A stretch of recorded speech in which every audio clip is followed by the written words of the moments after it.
This is Mark Billy Billingham. He served in the British SAS for over 20 years, has been responsible for planning and executing strategic operations across the world, is a certified counter-terrorism instructor, has led countless hostage rescues, as well as much more. Today he's joining us to break down some of the missions from 2022's Modern Warfare 2. Pause. Mate, I've done that so many times, that's just so realistic. Make sure to subscribe, as he'll also be sharing his reactions to a selection of Special Forces games, and be sure to check out our other videos, including an expert in medieval weapons and armor. If you want to see more of Billy, you can check the description for all the links to his socials, as well as links to buy tickets for his upcoming UK live tour, always a little further. Right, over to Billy. Bravo 07, you in position? Nearly there. The first thing I'm going to say is wearing that mask. I don't quite get that. I mean, you got to remember it's so hot there. So it looks good for a game, but in reality, you wouldn't be wearing that. I just want to say again about the scenery, and that's so realistic. You know, moving through the waters in a desert sort of environment. Everybody thinks the desert is just flat sand. It's not. It's exactly as you see there, those rocky outcrops and those little canyons. So that is absolutely perfect. Okay, so now he's come up into what we'd call a forward observation position, overlooking the target. And again, realistically, he would have already been in position. He should not really be now trying to play catch up, because you've got a lot to do. He's got to get up there. You've got to remember he's ran up there. He's going to be out of breath, trying to get yourself focused and get a sort of breakdown of the ground. You need to be there in advance. There are times when things obviously are rushed. In the real and the better world, if you have the time, you'd already be in position, watching what is already laid out there in front of you. Supplying Iran. It's an arms deal. You know, let's not beat about the bush. These sort of things do go on behind closed doors, the little arms deals between different nations, and that represents a realistic scenario. Visual on General Ghabrani. Copy. All stations, target confirmed. You know, to identify exactly who is who, when you're trying to pinpoint the exact target, you have to be 100%. The problem is, in a desert environment like this, like getting a facial ID is virtually impossible, because you've got the thermal heat thing, so you're really going on, you know, their mannerisms, the protection around them, all that sort of stuff highlights an important person then to get eyes on. And when you give this is a confirmed, whoever the target is, you have to be 100%. So it's a real ballsy call for the operator to say, yeah, that is definitely the target.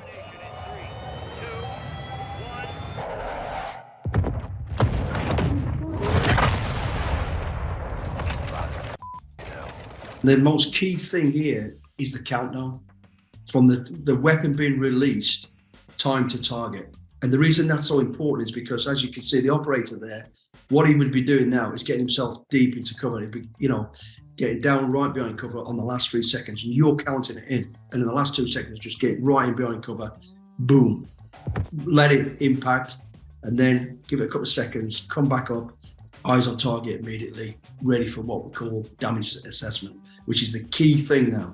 And that doesn't come too quickly, because you've got to be 100% sure that target is neutralized.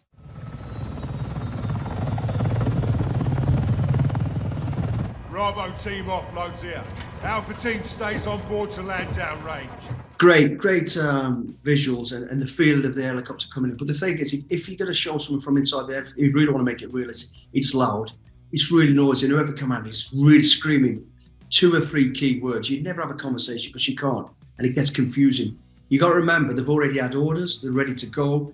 It's that last minute, gear them up or any changes. And the only person who'll be speaking is Ghost. So he'd stand up and go left, go right, as planned. That'll be about it. A few big words just to get people geared up to go. You ain't got time for conversation. You're ready to get off that bird, because it's gone noisy. Alpha, how copy? Bravo! Alpha is immobile. Multiple critical. Shit! We're taking effective fire! Okay, not an unrealistic situation, you know. There's plenty of times we've been in action like that where a vehicle's gone down or the heli's gone down, and of course in your heart you're thinking, shit, that's full of my comrades. I have to say this, from a military perspective, that is not your priority right now. The priority is to neutralise and take out the target, because emphasis is on securing the enemy first, because if you go straight to the crash, you're just going to become a target as well.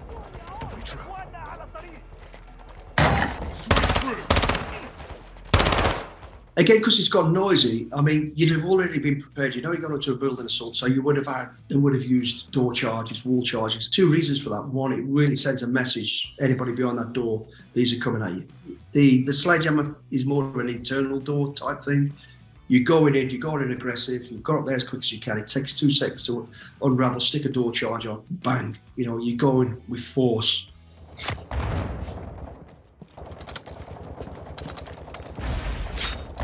I'm not sure what he did there. I think he slit his throat. I'm not really sure whether that would be happening. Probably not. However, I know I've mentioned it a lot. It's gone noisy. Radios are a distraction now.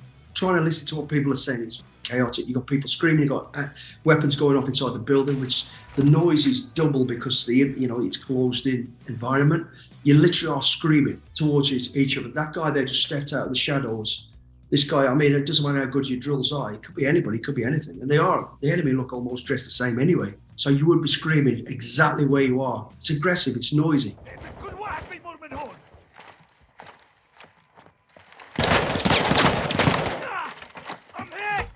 Again, the drill is that first guy going up there would have, as he got up there, as soon as he saw that doorway to the right, or even before he broke onto the landing, would have been a flashbang. And as you see there, the guy got shot, went down, and there's number 2 threw the grenade in.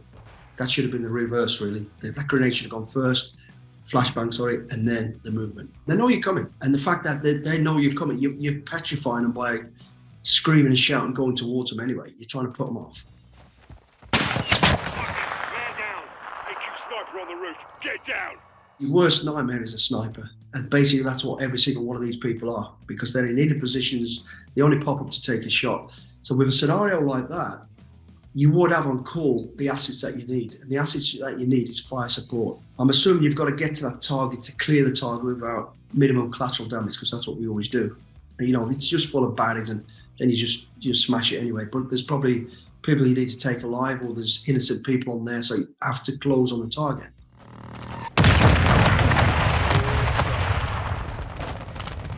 So once you've got that suppressive fire going in, then it's greatest speed, pepper potting forward, 2 half teams as quickly as you can to that target.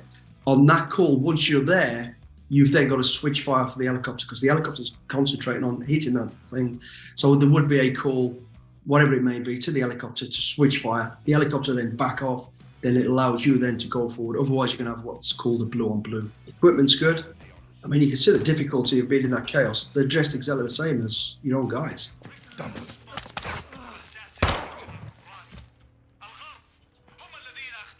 The swords everywhere. Everywhere but here. As crazy as it is, people can say, well, actually, he was no longer a threat to you. He didn't have a weapon in his hand, but I would still probably engage. He could have an explosive device. He will have grenades in his pouches. He's a threat. Take him out. What I would say there is, once you've taken out a building like that, you're then looking for evidence. To do what he just did there and shoot that computer, you'd get a fucking slap around the head for that. That is important information. That's what you're looking for. So that is a big no-no. If that was one of my guys, you'd get a big slap for that. I'll take the one at the bridge. Moving. Oh, easy thing. One too many, huh?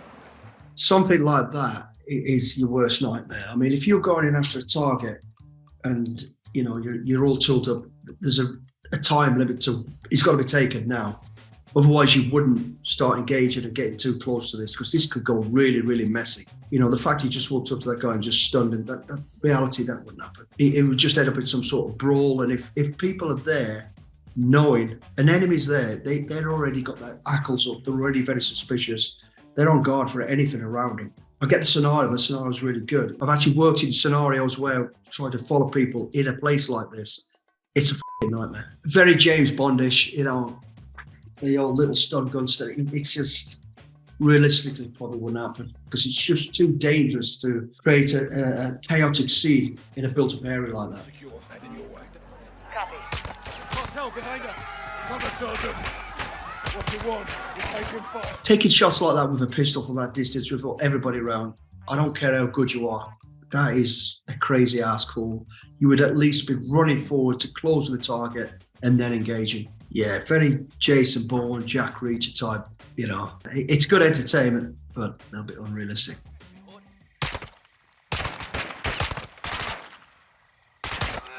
Despejado. Watch it. The target crossed. Scenario is great and the scenery is great. It's kind of an FBI, CIA type scenario, anti-narcotics type thing. The truth is, once you got to that border, you don't go over that border. You just wouldn't.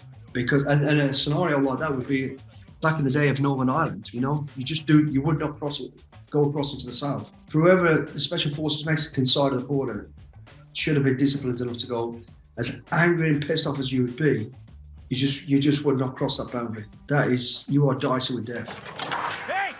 What the Special hell are you Forces doing? stay inside. Get back Oh, inside. shit!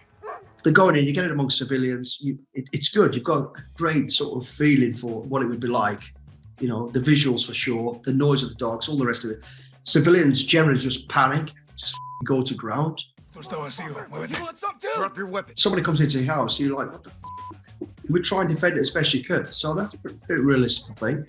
But I would have detained him. He's shouting to him, where did the guys go? And then he's just let him disappear outside, you know, try and get some information out of him. Vista! The man who came through here. Where is he? Hey, hold it. Yesenia! Hands up. Hey, hey, hey! Up! So he challenged him. Initially, there's no weapon threat, there's no threat. Then he took his eye off him. What he should have done is put him to the ground, contained him, turned him away from him so he's facing a different direction. Then I still wouldn't take my eye off him, but you can sort of scan left and right. You know, once you've got control of somebody, put them to ground, you've got control of them. You know, you can't just turn a blind eye, because if you do, that's what you end up with. You turn your back, you're now in a world of pain.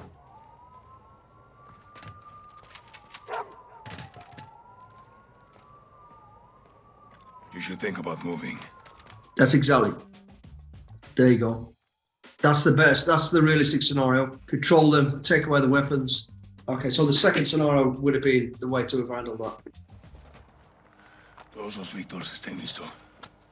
3, 2, 1. Entra, entra! Again, scenario's great. Equipment's perfect. It's exactly how they act and how they dress. The points I would say, I'm only going to go from a British perspective, is all the fire was automatic. In a built-up area in place, we would not be doing that. They will have civilians, you'll have kids, they will. Even the baddies will have those sort of people around. You can't afford to be spraying weapons everywhere. And nobody's that accurate with automatic fire, I'll tell you that now. Rim clear. What I've noticed as well is they literally pop a few rounds into a room, kick the door open, shout room clear. That's not room clear. The room clear is once you've gone in it, you've controlled it. It could take just a minute, but just move everything out of the way, quick, open the door, that's room clear. Because I'll tell you right now, in any combat situation, there is always something you're not expecting. It never ever goes so clear that it's just bad, it's in one place. Avanza, avanza.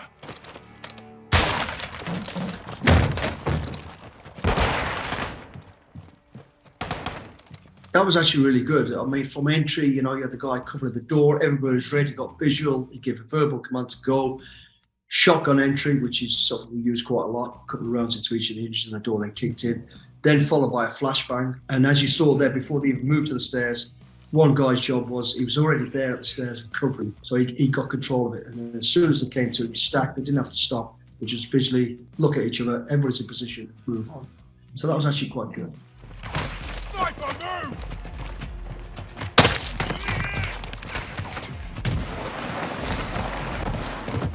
You led us to a dead end, mate! We jump from here! Don't lose a weapon! Jesus. Now, I'll just say on that. Firstly, it's got to be worse when you have to withdraw from anything because it's gone wrong. You're outnumbered, you're out, gunned, whatever. You're already on the back foot. It's a nightmare. You know, take a breath, keep control. You know, not running into dead ends. You've got to move fast for sure, but you've got to be, you know, controlling everything. And just that scenario, it is your worst nightmare. That looks horrible. Being caught against a rock face, you know, surrounded by high features, you've got danger all around you, people trying to kill you. And that jump there, I don't know, that's probably a suicide jump. But hey, if that's what happens, that's what happens.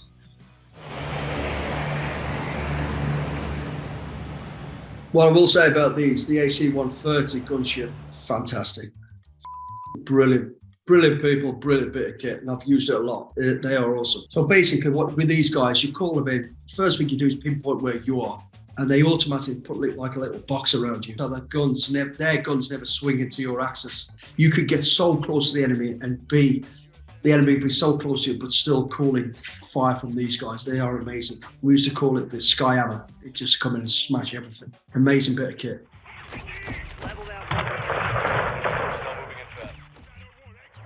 Now get goosebumps. It's beautiful. Come on. That's awesome. The visual, the verbal, the communication, it's good. You know, I'll get the old goosebumps. It's good. Sweet. That communication between me is just fantastic. Which, you know, they tell you they've got your visual. You just feel safe. You just feel invincible. You know, the big man's coming to help you now. It's brilliant. That's really good. Bravo, how copy? Solid, Watcher. 2 down. Right, you'll have a sort of basic type of ghillie suit that allows you to attach whatever environment you're around, you know. If you're in the desert, it's not a lot to add to it other than the colour. In sort of a rolling planed environment like this, then yeah, you would use natural foliage, you know, so whatever's around you. And again, you may have to change it every 24 hours because it dies and colour dies. So you would use as much natural stuff as possible. The sniping, obviously, it's all about, you're on your own generally, or a couple at best. So you're in a very vulnerable position. So when a sniper goes forward and gets into position, they generally stay in one position. Movement is going to create, you know, the chances of getting caught. It's like 2.5 notches for bullet drop.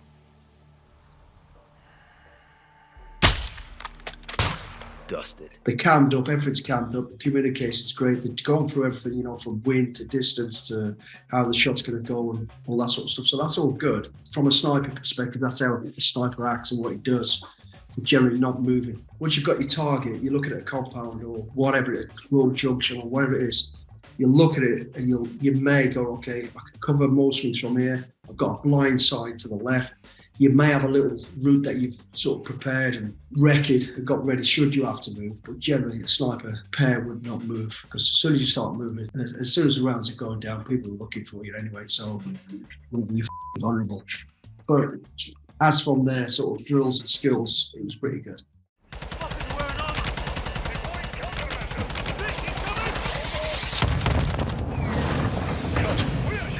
Wow.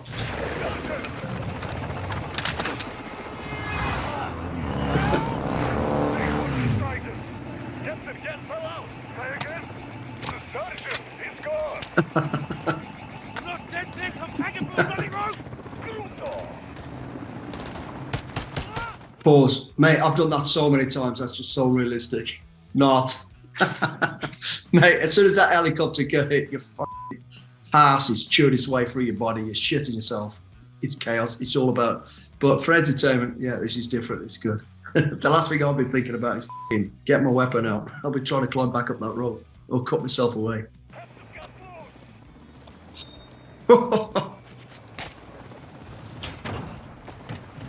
I think the visuals are brilliant. I mean, the scenery is just perfect. You've just got that absolutely great, and all the equipment and stuff. I mean, obviously the scenario is it's just pure entertainment. It's just James Bond gone bonkers, but in that respect, it's good. Alejandro, how did you... No time. Listen. Give them good intel in there. Don't lie. Tell them everything they want to know. You'll die here. I mean, the scenario, put yourself up as a target to obviously for the greater game. That's a true scenario. You know, I've actually personally been in a situation not quite like that, where I've put myself forward to be the target in order to complete the mission. So that's real. I mean, this is a little bit bonkers. I don't think you'd actually get away with doing this, but I get the scenario or the idea behind the scenario. Well, it's not unrealistic to become a target, to draw out the target, if you know what I mean. This is simple. I ask questions. You answer truthfully. Do not lie to me. You know, she's badass. Who attacked us? Interrogation is always a difficult one because, I mean, in reality, you are given you've got to have a reason to be where you are. You have to have a scenario which you have to believe in. So you have to have what they call a cover story. You need to believe the lie that you're playing and be absolutely bomb-proof about all the nitty-gritty bits of detail. You know, I know for a fact in the Gulf War, some of our guys that went in to do the rescues, when they got captured, used a simple scenario of them there to act as a a search and rescue medical team. They're not combatants and not this. So one of the guys being captured was actually a dentist, and he played the part. He could talk everything about dentistry, to the point where they brought an interrogator who had been trained in the UK as a dentist, who stood beyond the scenes, listened to all the questions, and he went, yeah, he is a dentist, he's telling the truth. And that really did bide him enough time for him to be released. The game of truth thing, they knew the answers, and the end result was always going to be somebody's going to get killed, and that was his way to get into where he is. But I mean, I think it's good. I think it's really interesting. So I got intrigued and wrapped into it there. I mean, it's a bit of a wild scenario, but it's that's one of a complex situation, isn't it? It's pretty good.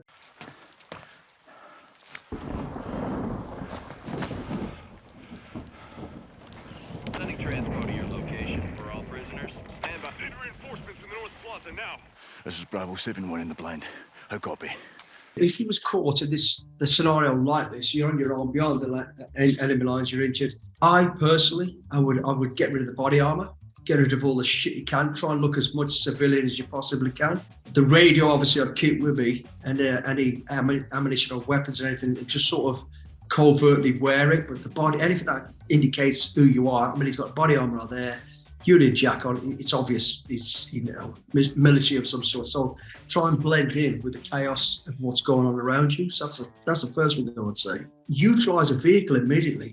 First opportunity, and even if you don't use a vehicle, inside the vehicle, the tools, wrenches, or anything that you can use as a weapon.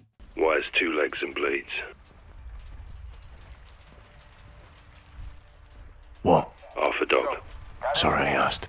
Just what I'll say about that is, on the communications, in a dire situation like that, this is where dark humour comes in, because you're in a dire situation, and let's just say I was in the opposite, I'll talk to you, I know what you're going through, you're fighting for survival, you're shit, all that sort of stuff. You're trying to play down, be kind of cocky, be a little bit jovial, just to keep the person reassured, we do it. We've been in some dire situations where the conversation is surreal over the net. You think, hell, do they realise what we're doing here? But there is a reason behind it. I mean, you'd be going through all those drawers there, you'd be looking for knives, you're looking for screwdrivers, you'd probably grab a chair leg or something that you've got, so you've got some sort of baton. Again, you'd probably be looking at the back of that car for any sort of tools that you could use. Ghost, you missing a knife. There you go. Definitely search his body. He's got to have a pistol, or he's got ammunition. He's got stuff there that he can use. I'd just take the ammunition anyway. There are no rules and regulations now. It's all about survival. You got to do what you got to do to keep yourself alive. You got to take what you can take. He's trying to make an improvised device of some sort, which, to be honest, a difficult thing to do. But there you go. All right, Johnny, you made it. We made it, LT. Go fast.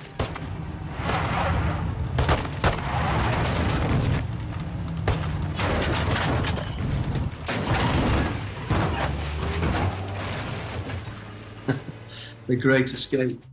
Yeah, I mean, the scenario of being hostile on your own, behind the lines, injured, worst case scenario you can imagine. The first thing you're going to do is take care of yourself in terms of medically, keep yourself alive, stop the bleeding. Secondly, you've got to try and blend into the area. So get rid of anything that shows you out to be military. Then you've got to find some sort of security system, weapons. Initially, that could be a baton, a leg off a chair, a piece of metal, whatever it is. You're going to grab wherever you can. And the first opportunity you get to get onto a proper weapon, as a pistol, you're going to kill somebody, take their pistol, take their grenades, take everything they've got. Trying to hang around and build a device, probably very unrealistic, to be honest. And, it's not that easy to do. It looks great in the movies, but it's not real. So you would literally be moving through the shadows as fast as you can, trying to get back to help, which was, to me, with Ghost at the Church. But in terms of the scenario, okay, a little bit far-fetched, but not totally unrealistic. The scenery is fantastic. Communications is good. So overall, I think it's pretty good. Thought you'd like that. You thought right. Huge thanks to Billy Billingham for joining us on this video. If you enjoyed, make sure to hit the like button and subscribe, as we've more on the way. And of course, be sure to check out Billy's upcoming UK tour, Always a Little Further. All the links will be in the description. Thank you for watching.